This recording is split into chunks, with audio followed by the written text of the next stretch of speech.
You don't have to be an expert to appreciate an antique or vintage piece of furniture, but if it's worn or damaged, can you reverse generations of wear and tear? That's certainly a question that gets asked a lot at auctions and antique stores, thrift shops, and certainly if you've inherited what you hope will turn out to be a gem. At his crammed workshop, Eli Rios and his staff bring unique and often significant pieces back to life. Eli is a walking encyclopedia and a true furniture whisperer. How do you know which piece of furniture is worth restoring and conserving, and which might be a good item to refinish? Don't refinish it right away. Figure it out first. Study it. Once you look at it, it's a shellac, then you try to save that finish. Even if it has cracks, watermarks, scratches, you can save the finish. If you can save the finish, you save the value of the piece.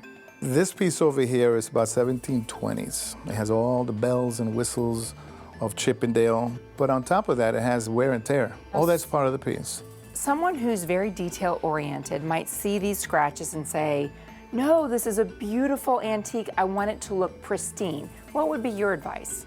I would say I could make this as pristine or perfect as your grandmother, with all the scratches, all the little dents.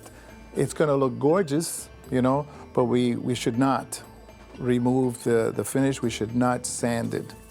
How do you know when a piece needs actual repair? Like if there's a massive crack in the furniture?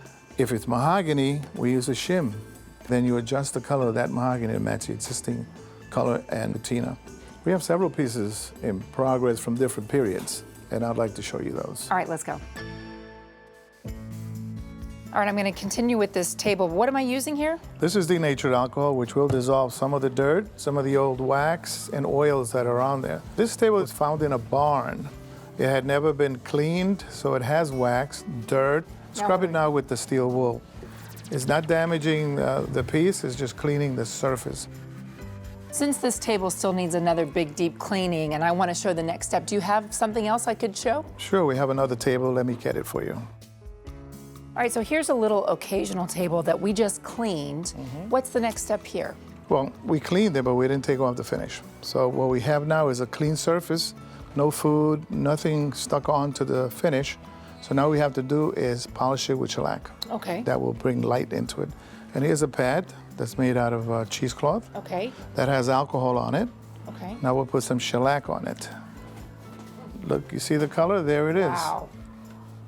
Now what that's doing is making the surface transparent again. So it allows light to go into the grain so you can see the grain. Now start real big circles on the whole thing. And that's the beginning of polishing. Yeah, that's beautiful. So you make your own shellac? These are the flake shellac. It's called orange flake shellac. And this is dissolved in denatured alcohol. Dissolve it, put it through cheesecloth, and then put it in a bottle. And then you said that sometimes when you finish the furniture, you notice that maybe certain areas need a touch of color. Correct. What do you do? Well, that's when, if you have a scratch that's deep enough or it just didn't come out with the polishing, then we have to use these colors. With these 18 colors, we can make any of the colors on any furniture. Put a little shellac in there. Okay. You're actually making paint. Right.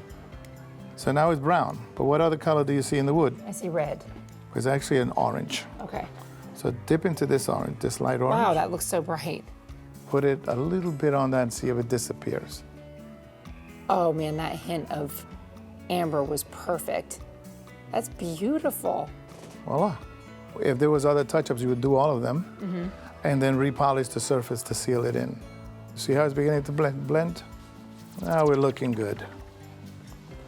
And each layer makes it brighter and brighter and brighter.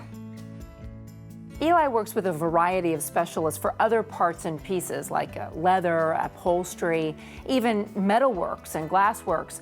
This chair needed a specialist who could hand cane the seat in order to restore it. To find a reputable restorer, check out your local museum or ask at an auction house or antiques dealer. After all, a little TLC can go a long way in protecting your investment.